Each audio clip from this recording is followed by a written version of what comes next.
tropiezo hoy con eso, porque sinceramente ha estado muy mal la señal. Yo ayer Listo. también estuve en 2 reuniones y me estuvo sacando todo el tiempo de las reuniones. Entonces, eso, discúlpeme si cualquier cosa, pues creo que es debido a eso. Listo. Entonces, pues, profe, contarle un poco, voy a iniciar como contándole un poco, es que yo decido retomar la universidad, decido volver a Sí. entrar a estudiar a la universidad y estoy aquí estudiando en la UNAD, en la Universidad Nacional Abierta y a Distancia. Estoy estudiando licenciatura en educación. Este es mi segundo semestre y desde hace 2 años están contando con que todas las personas de ciencias humanas tienen que empezar a hacer prácticas desde el segundo y tercer semestre, que a mí me parece eso bien, la verdad, estoy de acuerdo con eso. Sí. Entonces, aparte, estoy ahora en una materia que se llama práctica y en esta materia pues tengo que hacer una entrevista a un profesor o profesora del área de ciencias humanas, ojalá sociales y tal, era lo que nos decía la tutora.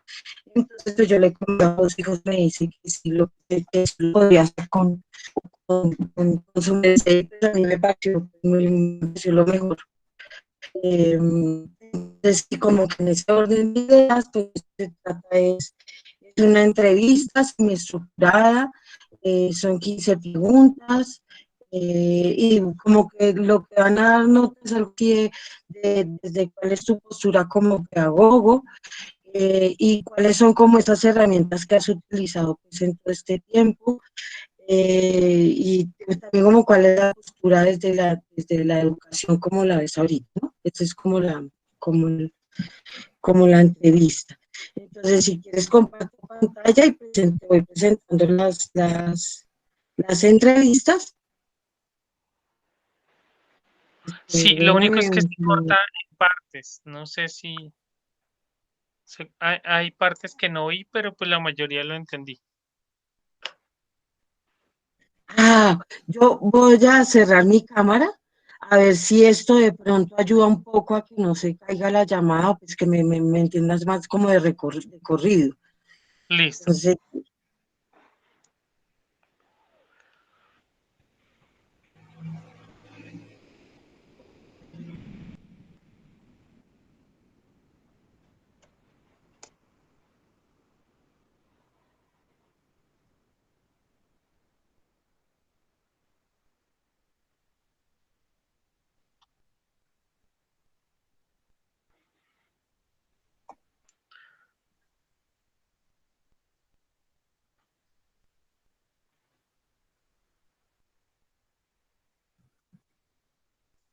¿Aló? No, no se ha compartido aló, nada.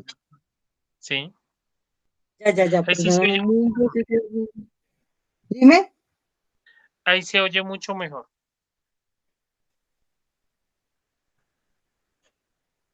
Listo.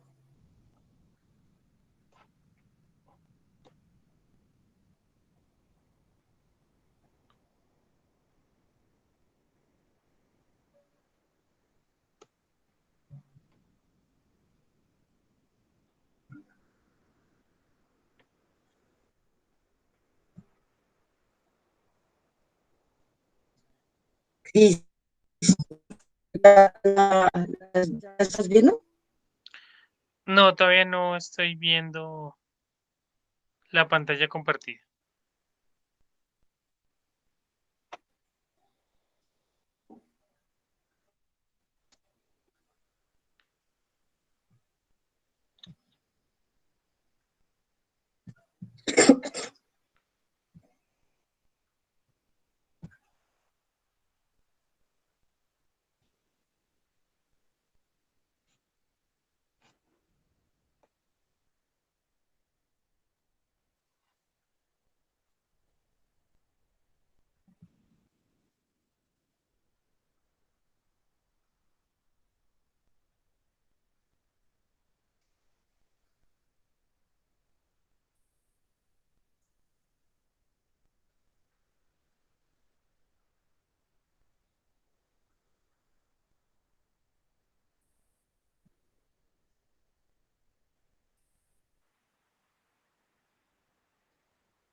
Ahora sí intenta aparecer algo.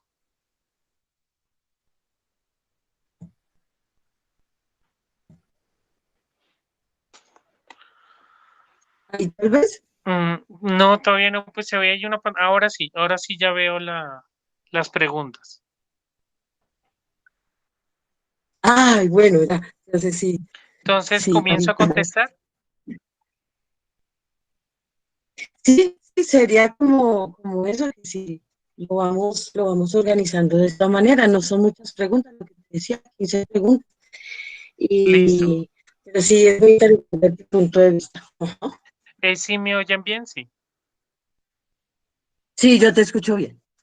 Listo. Entonces, bueno, lo primero es nombre del docente. Entonces, pues yo me llamo Ricardo Ernesto Díaz Navarro. Trabajo en la institución Instituto Técnico Industrial de Zipaquirá. Yo más o menos llevo en la institución desde que llegó el profe Monsalve en el año 2006, o sea, creo que llevamos 14 años allá. Áreas educativas, pues yo doy el área de ciencias sociales, pero pues es un área bastante amplia, entonces doy ciencias políticas y económicas y también doy religión. A la institución está abajo, ¿no? Que es técnico industrial.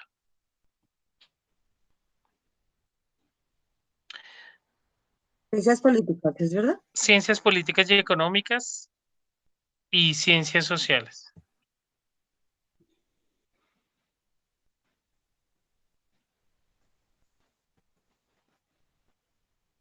En ciencias sociales. Listo. Ah, la institución, sí, ya, esa Sí, yo lo técnico termino industrial. de. Ajá. Más bien que las respuestas sean cortas o cómo tienen pensado. No, profe, como lo estamos nosotros, es que, y nosotros desde la universidad, es como encontrar con ustedes cómo sería ese apoyo para esos nuevos docentes que somos nosotros en formación. Listo. Entonces, Esa es como la característica que tiene esta. listo. Bueno, entonces la primera pregunta dice, para usted, ¿qué es la educación? Entonces, pues para mí la educación es, primero es algo que nos separa del resto de seres vivos, ¿no? Porque pues nosotros somos los únicos que desarrollamos un proceso formal en- con protocolos y todo para la educación. Es la formación que le damos a todos los seres humanos pues para vivir en el mundo, para progresar, para desarrollarnos, para comprenderlo, para relacionarnos entre nosotros, pero sobre todo para aprender, entender el mundo, entender lo que existe y entendernos a nosotros y a los demás. Segunda, Gracias, listo. profe. Segunda, ¿Cuáles considera que debe ser esas características que debe tener un buen educador? bueno, ¿Cómo las ves? yo creo que en particular debe tener bastantes, porque siempre he pensado que para ser educador debe uno tener vocación, o sea, es como el que quiere ser militar o el que quiere ser médico Ujú. o el que quiere ser educador debe tener vocación porque pues acá hay muchas cosas muchas cualidades que debe tener que si no las tiene pues no le va a servir. Entonces, primero, debe ser una persona dada a los demás, o sea, eso es lo básico, porque si no es dado a los demás pues no tiene sentido que esté en un salón de clases o que eduque, porque pues él va a compartir parte de su ser y de su conocimiento para los demás. Entonces, ese es el primero. Segundo, yo creo que tiene que tener una vocación misional, porque de todas maneras es una misión, ¿no? La misión es de que salgan generaciones con nuevas ideas, que aprendan, que conozcan el mundo. Entonces, esa es la misión que tiene el docente. Otra tercera es que no debe ser limitado ni estático, porque pues nosotros estamos con jóvenes y los jóvenes tienen, van a tener muchas generaciones y uno de docentes, si piensa durar 30, 40 años, va a tener muchísimas generaciones y si está muy limitado en su edad, pues las generaciones y la enseñanza va a ser muy difícil porque él va no va a conocer la tecnología o lo que quieren los jóvenes en cada época. Entonces, siempre debe estar abierto a las nuevas tecnologías, a las nuevas modas, que de todas maneras son muy importantes. O sea, el desarrollo cultural es muy importante en la enseñanza del docente. Entonces, por ejemplo, en esta época es importante que el profesor tuviera el conocimiento del Internet, de las plataformas, del manejo de las distintas herramientas virtuales. Si no lo hubiera hecho, pues no tendría sentido que estuviera ahorita. Entonces, siempre tiene que estar al día con lo de los muchachos. Y más también para entender sus problemáticas, porque muchas problemáticas, incluyendo términos, las culturas, pues son cosas nuevas que en la época de cuando él era joven no estaban. Y dentro de 10 años van a ser otras palabras, otras culturas, otras problemáticas. Entonces él tiene que estar atento a eso. Entonces no puede estar limitado por un tiempo o por un conocimiento, sino que se debe ir adecuando lo que más pueda, porque es imposible que lo haga totalmente, a cómo va la juventud. Para mí esa sería como lo fundamental, esas tres. Vale, profe, ya. La siguiente es, con base a sus conocimientos, ¿de qué manera promueve el desarrollo pedagógico? Bueno, ahorita con la pandemia, pues de todas maneras ha sido un sisma lo que nos ha ocurrido. Creo que ninguno esperábamos que ocurriera esto.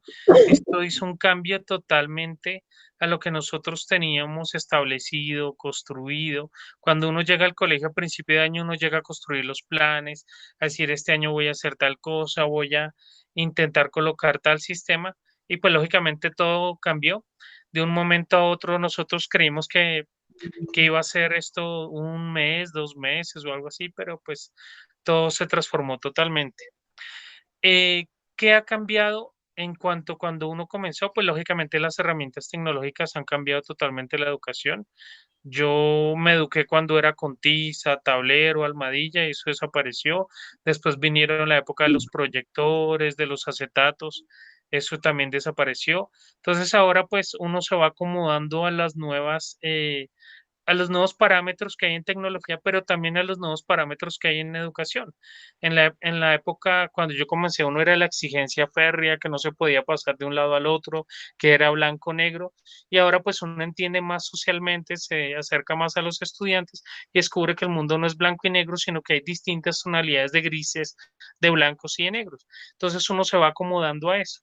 Uno es hoy en día más cercano a los estudiantes, antes eso era prohibido. Yo recuerdo que cuando uno comenzó, uno le decía, usted a los estudiantes solamente les da clase y nada más.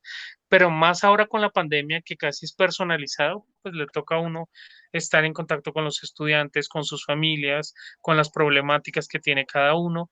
Y eso de todas maneras afecta a la educación. Entonces eso es algo muy importante hoy en día y que se ha ido enlazando más, ¿no? Ya el docente no es aquella persona lejana de un respeto inmaculado, sino que es alguien cercano a nosotros, a los estudiantes, a la comunidad y demás. Profe, y antes era igual, o sea, tenías ese acercamiento con la familia o sea, ese acercamiento siempre ha estado o es a raíz de la pandemia. Había, pero no en el nivel que hoy hay. Antes se podría decir uno que la Mm, padres era cuando se matriculaban los papás, cuando habían las primeras reuniones en los cursos, cuando había la entrega de boletines o cuando el estudiante tenía deficiencias y tocaba citar al papá. Pero hoy en día con la pandemia, pues que todo se ha trastocado, las mamás o papás se comunican con uno, ellos le escriben, hay papás que hasta uno lo invitan a cosas, lo tienen en las redes sociales, los estudiantes también, entonces ya el conocimiento es total. Ya a veces uno le habla, usted es hermano de tal, su mamá habló conmigo, entonces ya uno los conoce muy mm, claramente. mm, vale, profe. Em, y esos medios, digamos, alternativos, estaba, ahorita mencionabas uno que era necesario dentro de la docencia, como que no haberse dejado quedar un poco eso que pasaste de la tiza, a ya ahora las cosas electrónicas y todos estos elementos tecnológicos que pues como que, además que en la pandemia han funcionado. ¿Qué cosas has hecho distintas con relación a, a esas herramientas, tanto como de didáctica distintas, como videos o esas cosas, como que has echado mano. Sí, pues la verdad, la forma de educación tradicional, pues no se puede hacer en la pandemia. Entonces, por ejemplo, yo uso una plataforma que se llama OneNote. OneNote es como un tablero, es un tablero de notas. Entonces, en ese se puede escribir, se puede colocar videos, se puede hacer la explicación que uno quiera en un formato libre. Y la verdad ha sido muy útil esa. Classroom también, que es otra plataforma donde se pueden subir videos, donde se puede tener asesorías permanente, como, qué pena, comunicación sincrónica o asincrónica con el profesor. Aparte, el WhatsApp creo que ha sido la mejor herramienta de la pandemia porque nos permite todo. También nos permite enviarle videos a los estudiantes. El otro día un papá no pudo con una explicación, entonces yo le alcancé a hacer un video y se lo envié por WhatsApp y es mucho más fácil, mucho más sencillo. Em, Ahora los celulares tienen de que uno puede capturar el video de la pantalla, entonces uno puede ir explicando el trabajo, va hablando y va explicando el trabajo desde la pantalla y todo eso. O sea, esas herramientas a uno le han permitido mucho. También me he guiado mucho en lo que hacen muchos youtubers que explican sociales, que cogen hojas y van dibujando mapas mentales y descubrí que eso también se puede hacer muy fácil. Entonces uno coloca una tercera mano, coloca una base y pone una hoja y comienza uno a dibujar. Pues yo tenía un poco la facilidad del dibujo. Entonces uno va dibujando y va explicando y hace videos muy cortos, porque lógicamente para los jóvenes y para la audiencia de hoy en día un video de más de 3 minutos es algo exagerado. Entonces toca videos de 2 minutos, de minuto y medio, donde esté lo más sencillo, o si no enviarlos en varias partes. Pero pues eso ha sido un cambio que Ujú. lógicamente eso antes no se hacía. Pero digamos, estas herramientas tradicionales no se pueden utilizar. O sea, me refiero a decirles, digamos, de pronto, yo pienso, tú como profe, me acuerdo que con mis hijas hacías cosas como investigación, ¿cierto? Consultas Y se eso hacían. no, eso ahora como, sí, consultas, como una, ujú, eso Sí, ahora no, pues no. se les ponen consultas. Hay una cosa de las ciencias sociales y es que las ciencias sociales se aprenden leyendo. O sea, es así, si yo quiero, por ejemplo, el último trabajo que era sobre la guerra esta de Nagorno-Karabaj, entonces, pues yo les puedo explicar, pero igual para que ellos sepan, uno les recomienda unas lecturas, para que ellos entiendan el tema. Y ya Ujú. cuando ellos entienden, ya uno tiene herramientas para poder trabajar otras partes.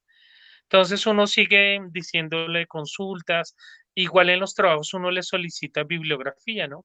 Porque pues una de las, también como tienen sus ventajas, las herramientas tecnológicas modernas también tienen las desventajas de que pues es muy fácil uno coger otro documento y copiarlo y pegarlo. Entonces uno les exige bibliografía y que pues también conozcan y se empapen antes de los temas. Ujú.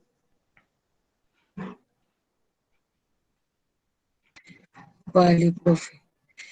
Acá la quinta dice, ¿cuál ha sido la mayor dificultad? No, pero ya el profe la contestó. Sería, ¿cómo plantea la relación entre el contenido a tratar y el método de la enseñanza? En lo de la pandemia. No, no, no, profe. O sea, digamos que acá hablamos no solamente de la pandemia, sino cuáles han sido esas estrategias, sí, a nivel global. Claro, si quieres añadir, claro, en la pandemia tuve que hacer, claro, ya Listo. lo Qué pena. hiciste tú Entonces en me el repites decreto. otra vez la pregunta. Sí.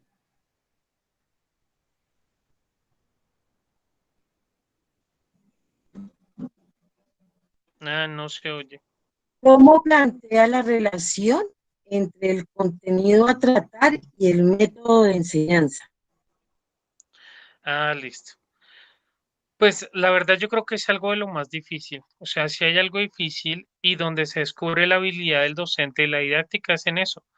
Porque Mm. yo creo que a todos los docentes nos ha pasado que no tiene preparada una super clase y cree que eso le va a llamar la atención al estudiante y cuando va a desarrollarla resulta que no es así. no le gusta la clase porque uno no utilizó el método que era, o también puede resultar uno que la clase que no tenía, que no era la que uno más le agradaba, que no era la que más le agradaba a uno, pero sí resultó siendo excelente para los estudiantes. A mí me pasó así con Cátedra de la Paz. Había una materia que de un momento creó el gobierno que se llamó Cátedra de la Paz y la verdad yo no le prestaba mucha atención. Para mí no era muy importante, era una materia de una hora nueva, solamente nos dieron un pequeño programa y yo la enfoqué como a mí me pareció. Y resulta que esa materia le encantaba a los estudiantes, pero cada vez que yo iba a hacerla para mí era muy difícil porque pues era algo nuevo y yo no le ponía mayor empeño, pero a los estudiantes sí que les gustó esa materia.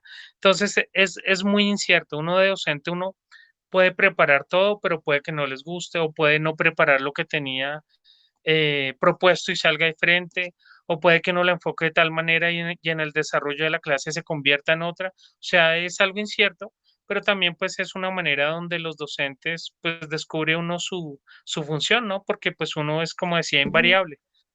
Uno tiene que aprender, uno es variable, uno tiene que estarse modificando según el contexto. Y también pues la experiencia, cuando uno lleva muchos años y uno ve la población, uno dice, no, a estos estudiantes les puede gustar esta forma, o a estos mejores hagámosle una didáctica así, o a estos otros pongámosle tal lectura porque tal otra no.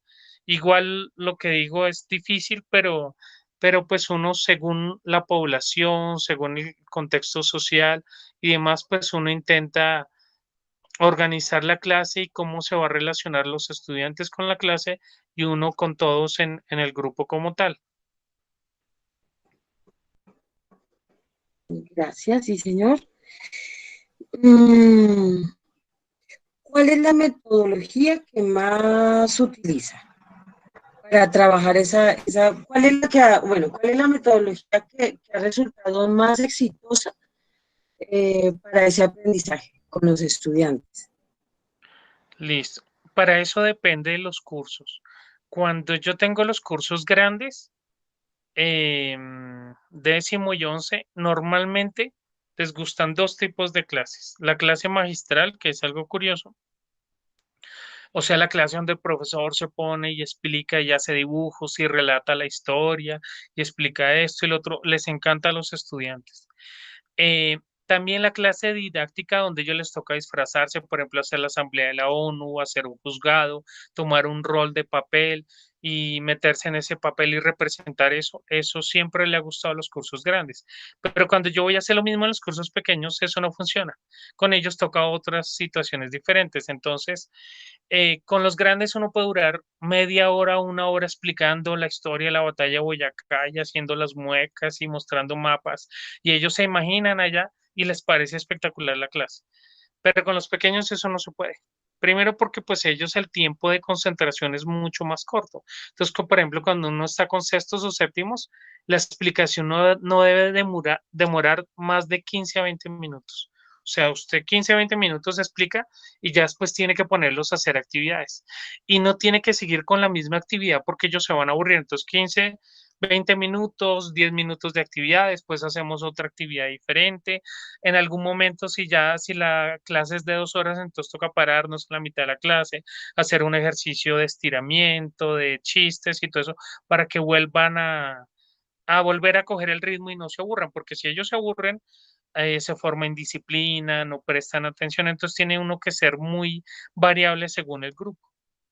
Con ellos, por ejemplo, no se pueden hacer didácticas de rol porque pues no las entienden, de pronto no le ponen el mismo interés, sino se hacen otras cosas. Entonces, por ejemplo, con los pequeños se pueden hacer, ellos les encantan los ahorcados, actividades, y eso sí pueden durar. Este periodo vimos tales conceptos, entonces este concepto es de tal, buscan la palabra, las competencias les gusta, y con ellos toca estar variando siempre. O sea, la clase son 4 o 5 actividades. Entonces, es una clase pesada también de elaborar, ¿no? Totalmente, los profesores que les toca con los niños pequeños es de admirar, o sea, más misional es esa porque para uno mantenerle la concentración es difícil y hoy en día es mucho más difícil también por el hecho de la Ujú. tecnología, ¿no?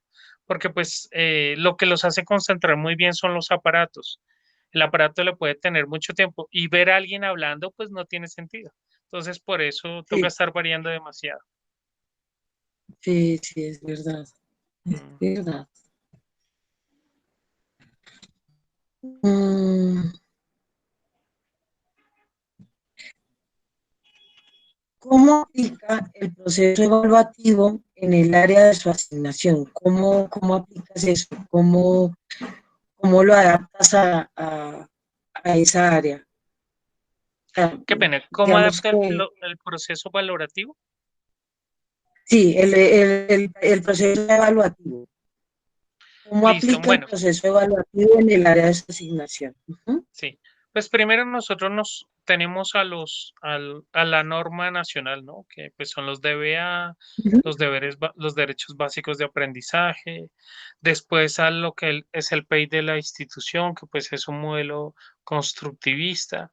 Y a lo mínimo, ¿no? Que nosotros debemos basar el saber hacer, el saber ujú. ser y el saber, ¿cómo es que se llama? Saber hacer, saber ser. Bueno, y saber crear, construir, no sé. O sea, tenemos que, son tres competencias las que tenemos que evaluar. Entonces, mínimo debemos sacar nosotros tres notas. De acuerdo a eso, entonces, por ejemplo, hay una nota actitudinal, que es la responsabilidad, la puntual, el cumplir con el uniforme, que pues eso va de acuerdo al PEI de la institución y pues a lo que se quiere.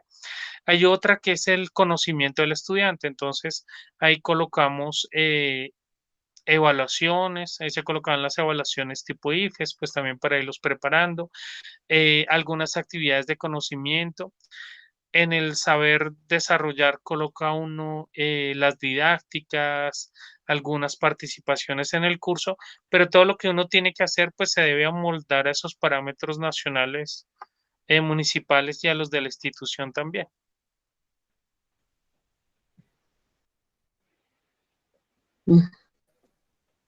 Mm, ¿Cómo motivas al estudiante para que tenga un mejor desarrollo social, emocional, intelectual y educativo? Listo.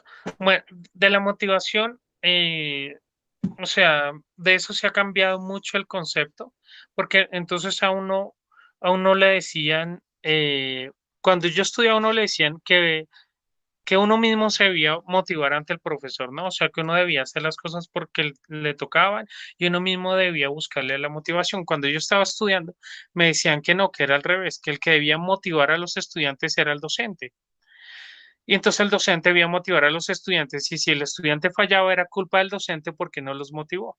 Entonces, ese otro extremo también es un lío. Primero fue un extremo y después fue el otro, pero es un lío porque de todas maneras uno como estudiante, pues igual uno sigue estudiando maestría y todo eso, hay cosas que uno no le motivan, sino que uno las hace porque toca y hay otras que le motivan mucho. Por ejemplo, cuando yo estaba en el colegio me gustaban mucho las sociales. Entonces, pues a mí me gustaba que me las explicaran, pero yo tenía una motivación interna y así no tuviera un profesor, pero si había un programa de historia o algo, pues había una motivación interna mía. Entonces, en lo de la educación, hay estudiantes que vienen muy motivados hacia el estudio, o sea, muy motivados porque les gusta el conocimiento, les gusta la historia, quieren estudiar ciencias sociales, derecho, historia, economía y demás. Entonces, para ellos es muy fácil preparar contenido, es muy fácil que ellos los cautive cualquier tema. Hay otros estudiantes que son los que uno llama estudiantes juiciosos, que ellos tienen la motivación es por el hecho que quieren salir adelante. Entonces, no es que yo debo ser el mejor, es que mi familia hay la presión de que sea el mejor, a mí me gusta leer, a mí me gusta cumplir, entonces yo hago todas las cosas porque pues es lo que corresponde. Pero hay otros estudiantes que no les gustan las cosas, entonces uno les puede hacer y uno puede construir y resulta que cuando uno lo va a explicar, no le gusta. Y uno dice, pero ¿cómo a los otros sí? Y es que también es en la motivación de uno. Tiene que haber motivación del docente, tiene que haber motivación de uno. Entre esas dos es que se construye lo que uno quiere. Entonces no puede uno siempre decir, no, es que el profesor no me motiva, entonces yo pierdo porque no me motiva. Y uno pues lo que Mm, hace de docente es intentar, si con este curso no sirvió esta cosa, intentémosle esta otra. Hoy en día yo creo que los docentes somos magos en eso, porque cada vez nos toca, no, a este chino no le sirvió esto, entonces pongámosle esta otra cosa, a este estudiante no le sirvió esto, entonces pongámosle este video. y es algo muy difícil, o sea, yo creo que también eso va en la familia, de decir al estudiante es importante, hay que valorar lo que hacen los docentes, uno debe hacer algunas cosas porque toca, que eso no con lo que a veces les dice, porque a veces en la psicología moderna apareció, no, es que el profesor no motiva, entonces como no motiva el profesor, entonces yo no estudio. No, eso pues debe venir, yo creo que desde casa y también pues desde la formación del colegio, de valorar cada cosa, de interesarse por cada elemento.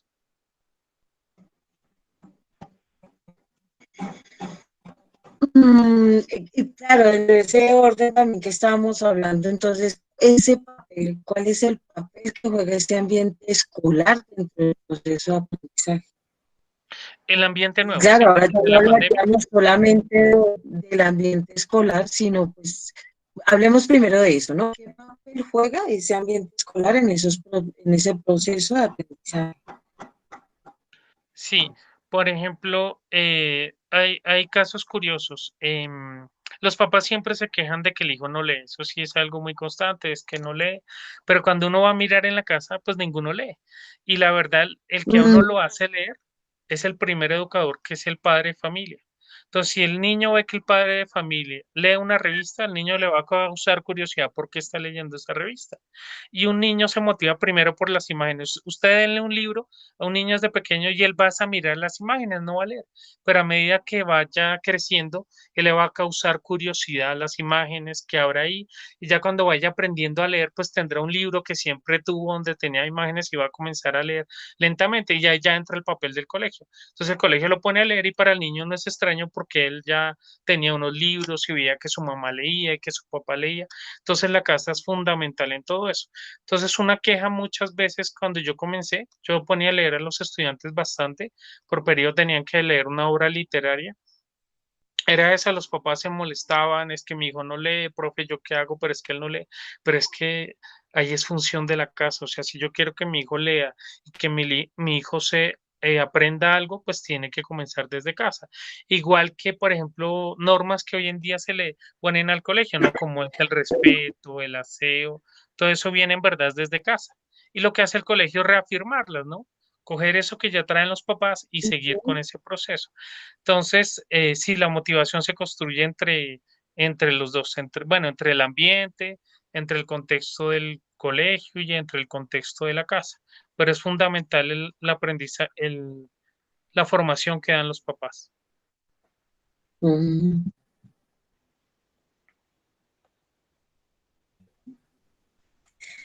ay, sí. Mm, ¿De qué maneras tú promueves la reflexión de ese estudiante sobre la importancia del tema a trabajar? Por ejemplo, has mencionado la guerra, has mencionado pues, varias cosas. ¿Cuál es esa forma que tienes tú para promover esa reflexión? Sí, pues sí, siempre es la pregunta, ¿no? Cuando se inicia toda la clase, la pregunta, pero yo no lo manejo así. O sea, uno le enseñó en la universidad que lo primero era llegar con una pregunta para generarle la inquietud al estudiante. Pero yo creo que esa inquietud sean los instrumentos evaluativos. Ya después de que uno ha explicado el tema, uno comienza a preguntarle por qué se creó esa guerra, por qué es importante esa guerra, por qué es importante que ahorita gane Biden o haya ganado o gane Trump y esas situaciones. O sea, yo creo que esa sí ya es de cada estudiante, ¿no? Porque esa curiosidad, o sea, uno de docente, sobre todo en el área de sociales, porque en el área de sociales no podemos tomar partido. En la parte de historia, de política y de Ujú, economía uno no puede tomar partido porque se hace lío que el profesor los está adoctrinando hacia cierto sitio. Y la idea de uno es sobre todo que formar jóvenes críticos. Entonces uno le dice, ¿por qué era importante la política de Biden o la de Trump? ¿En qué se diferencia Álvaro Uribe del señor Gustavo Petro y así? Y entonces ellos, después de leer y conocer, ellos mismos son los que hacen su análisis. dentro de lo que me tocó ahorita en la pandemia fue que teníamos que ver las ideologías en Colombia en ciencias políticas. Entonces uno debe procurarse lo más neutral. Entonces yo construí en el portal con fotos de Petro, de Álvaro Uribe, con la explicación de qué es la derecha, qué es la izquierda, qué es el centro. Y lógicamente hacerle preguntas. Para usted, ¿cuál es la mejor ideología que existe y por qué? ¿Cuál es la peor y por qué? Por qué es malo el fascismo, por qué es malo el comunismo y así, para que ellos mismos vayan creando su conocimiento. En sociales es difícil, ¿no? Porque si no más uno ve, por ejemplo, que hay que se ponen algunos temas y para los papás es muy sensible algunos temas porque pues yo soy uribista y que me hablen de falsos positivos es que el profesor los está adoctrinando. O si, por ejemplo, uno no explica la historia del país para muchos, no, es que ese profesor es de derecha porque no explica la masacre de las bananeras. Es muy difícil. Entonces uno les pone, usted lea estos y según eso, usted construya su conocimiento. Recuerdo mucho que cuando uno comienza lo de ideologías, yo antes los ponía a leer los libros de cada ideología, entonces ponía a leer por la parte de la izquierda el Manifiesto Comunista y por la parte de derecha el libro Mi lucha de Adolfo Hitler. Lógicamente hubo papás que llegaban, pero profe, Mm, ¿usted cómo lo pone a leer el Manifiesto Comunista? ¿Es que usted es comunista o qué? Pero no les decía, pero también tiene que leer Mi lucha de Adolfo Hitler, entonces es muy difícil manejar eso. Ellos mismos crean el conocimiento o ponen su visión de todo lo que conocen. bueno, profe, ya para terminar, vamos en la quinceava pregunta. Para aquellos que nos estamos formando, ¿no? Para ser futuros docentes, ¿cuál sería esos consejos que tú nos podrías brindar para desarrollar pues, esta labor tan grande y tan ardua? Listo. Pues yo creo que la primera, yo algo de por lo que quiero que mejore la educación y todo es porque pues uno quiere que sus estudiantes lleguen lejos, ¿no? Que ellos les toque una mejor vida que nosotros. O sea que uno descubre que el verdadero cambio social en el mundo, en el país y todo es la educación. Si yo soy un niño de familia pobre, pero si me educo y llego hasta 11, puedo ingresar a la universidad y puedo irme al extranjero y puedo llegar a ser, ocupar el cargo que yo quiera. Entonces, si tenemos una buena educación, el país sale adelante. Entonces, el objetivo de todos los docentes es luchar porque este país sea cada vez mejor, social, cultural, tecnológica, económica y demás. Y el mejor camino que existe en el mundo es la educación. Por eso países como Finlandia y los países europeos le ponen mucha importancia a la educación pública y pues a toda la educación como tal. Entonces, una es que nosotros venimos para cambiar el país, nosotros somos el principal motor del cambio de este país. Nosotros construimos paz, construimos sociedad, construimos familia. Y hay otra cosa muy importante. Muchas veces los docentes en las familias modernas, hoy ya en estas familias que pues ya no es la familia tradicional del papá, mamá, sino la familia que hoy vemos en nuestros estudiantes, que es la familia del abuelo, porque la mamá se fue y el papá también, y entonces quedó la niña sola. Entonces en muchos lugares nosotros somos como una barrera para que esos jóvenes se vayan para otras vías para que se dejen llevar por la droga, para que se vayan socialmente, además porque las familias están muy mal económica y socialmente muchas, entonces también no tienen el conocimiento para darle al muchacho y al joven lo que es el afecto, lo que es un lugar, lo que es el respeto y lo que es un reconocimiento. Entonces uno como docente le enseña eso, le ayuda a comportarse en grupo para que si él vive una realidad social muy dura en su casa, él dice, no, pero en el colegio es diferente, yo allá soy una persona y si estudio voy a ir a la universidad y hay una opción de beca en tal lugar o voy al SENA y ahí es el camino que existe. Entonces nosotros somos una barrera entre el caos y la civilización. Si no hay educación, pues esto cae en una anarquía total, la gente no respetaría a nadie, pero nosotros somos esa barrera. Otro consejo, lógicamente, es que para ser maestro, pues uno tiene una visión misional y que pues esto lógicamente no es para tener dinero, porque pues una queja, la profesión docente siempre ha sido vista como una profesión de segunda, ¿no? En este país es una profesión de segunda. Entonces, cuando se tiene a los hijos, ¿usted qué va a ser ingeniero? Uy, ingeniero, eso. ¿Usted qué va a ser un médico? Bueno, los médicos hoy en día, pero pero cuando dicen docente es como, ay, este sí le gusta la pobreza. Entonces, uno mismo es el que se debe valorar y mostrar que en verdad es importante esta profesión y que hay que darle el lugar que merece.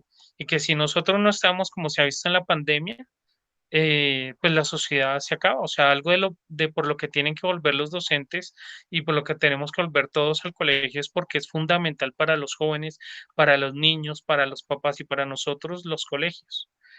Entonces, nosotros no estamos acá para ser ricos porque un ingeniero sí puede conseguir muchas cosas, pero el docente no. El docente no va a avanzar mucho, pues va a estar bien, pero no va a lograr grandes riquezas. El que quiera tener dinero, pues no se puede meter de docente. Es, es algo también, yo digo, para buenos seres humanos, porque los docentes cuando uno lo compara con otras profesiones, por ejemplo, uno descubre los ambientes laborales de muchos trabajos, ¿no? Que es que la envidia en el trabajo, que es que me pelean en el otro, y uno descubre que en el trabajo docente, la verdad, hay muy buenas personas, descubre historias de vida buenas, descubre que tal profesor le está dando dinero para las once de tal niño, que entre otros profesores recogieron para comprarle el formulario para tal estudiante de la universidad, que otros se preocupan y le regalaron porque tal niño no tiene. Entonces uno descubre que dentro de los docentes hay muy buenas personas. Entonces eso, por las situaciones que viven con sus estudiantes, entonces tienen muchas más valores que en otras profesiones, ¿no? O sea, tanto que se dé el hecho de la envidia, normalmente son muy colaboradores y todo eso. Entonces, es un espacio donde uno va a ganar mucho como ser humano. Hay alguien que decía que para que los docentes tenemos un escalón más para llegar al cielo, porque ya hemos vivido muchas cosas que otras profesiones no, entonces están más cerca de llegar allá. Sí. Profe, hay como para cerrar ya la última pregunta que estaban por acá hablando las chicas, no sé cómo ve esto de la educación en Colombia. ¿Cómo ves la educación en Colombia? ¿Para dónde vamos? ¿Cómo la estás viendo? O sea, digamos, si tuvieras que explicar un poco, ¿cuál es tu sentir de la educación? Pues yo creo que la educación, normalmente todo el mundo dice que se ha acabado y que la educación colombiana es mala, pues lógicamente no es buena a nivel mundial en muchos sentidos. Pero pues la Constitución del 91 nos ayudó bastante porque, por ejemplo, cuando yo estudiaba para entrar al colegio tocaban exámenes de admisión, la mayoría de estudiantes no entraban a los colegios, era muy fácil expulsar a un estudiante porque un día se comportó mal y de todas maneras después del 91 se consideró un derecho y lentamente se ha ido luchando porque ese derecho sea universal, porque todos los jóvenes vayan al colegio. Ahora los jóvenes ellos mismos están luchando porque la universidad también sea gratuita, haya más cupos en las universidades. Entonces, aunque de pronto para el gobierno y para muchas élites no es importante la educación como tal, yo creo que los jóvenes y las generaciones que vienen sí le están viendo la importancia. Cuando uno ve las marchas que ellos hacen, las propuestas que ellos hacen, eh, uno ve que en universidades como la Nacional, trabajando con las uñas, los jóvenes sacan proyectos, resultados que le ganan inclusive a muchas universidades, pues que tienen todos los recursos. Entonces, yo creo que lentamente el mundo, la sociedad y las generaciones que ahora vienen le van a dar mucha importancia, porque saben que el único camino para uno llegar lejos y llegar bien, pues es la educación. Y hoy en día los jóvenes se preparan muchísimo más. En la época de uno, con que alguien fuera bachiller, eso ya era mucho. Después, con que Sí, alguien sí, llegara sí, a sí, tener un ¿verdad? pregrado, era mucho. Hoy en día los jóvenes no se sientan Ujú. ahí, ellos van hasta la maestría, el doctorado, el intercambio en el exterior. Entonces, yo le veo mucho futuro a la educación. Y también creo que de los últimos trabajos que se van a acabar es el de educador. Ahorita con las nuevas tecnologías se cree que los conductores van a desaparecer, que van a desaparecer los contadores, los cajeros de los bancos, los mensajeros, porque pues las tecnologías se van a llevar esos trabajos, pero el educador es el de los últimos, porque ningún papá va a dejar sus niños al cuidado de un robot o una pantalla. Inclusive eso lo vemos ahorita. Siempre va a querer que haya un profesor ahí que le explique, que sea un ser humano, que haga las cosas. Entonces, yo pienso que va a ser muy valorado el trabajo docente y que la educación va a ser fundamental. Además, porque vamos hacia una sociedad del conocimiento. una sociedad donde lo más importante es lo que pueda producir cada cultura o cada población. Sí, sí, sí, sí. Ay, profe, muchísimas gracias. Esta entrevista yo la transcribo y la envío. Si quieres, yo también te envío el link para que tengas, si te parece. Y no, muy agradecida de verdad, profe. Esto pues, para mí es bien importante, bien importante y además que creo que también va a ser muy importante para la universidad esto que nos acabas de contar. Eh, Precisamente porque desde ahí es donde nos estamos, como de donde nos estamos proyectando nosotros con esa, no sé, como esa educación crítica, esa educación más bien desde esa pedagogía crítica y esa pedagogía desde el constructivismo que también alimenta, pues, digamos, un poco, y que de alguna manera lo que estás haciendo también tiene que ver con pedagogías emergentes, que es todo esto que estamos tratando de hacer con lo de la pandemia pues que nos ha exigido otras cosas, pero que también nos ha puesto en consideración y nos ha puesto también en un papel distinto a los profes y a las profes. Entonces, sí, muchas gracias, profe, de verdad. Y bueno, no sé, ojalá pronto nos podamos como ver en algún acto o en alguna cosa por ahí. Claro, sí, señor. Ojalá haya teatro o alguna cosa pronto que están diciendo que van a reabrir y bueno, ojalá hayan cositas en donde nos podamos charlar, profe. Gracias. Listo, su merced, muy amable, muy chévere la entrevista, muchas gracias. Saludes a las niñas. Gracias. Vale, sí, señor. Que esté muy bien. Listo, gracias.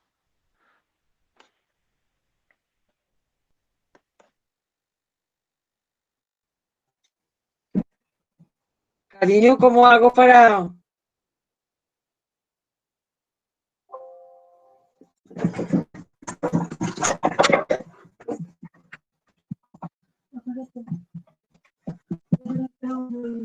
Sí, no, ya estoy en el... Pues sí, pero... Ay, no, pues sí,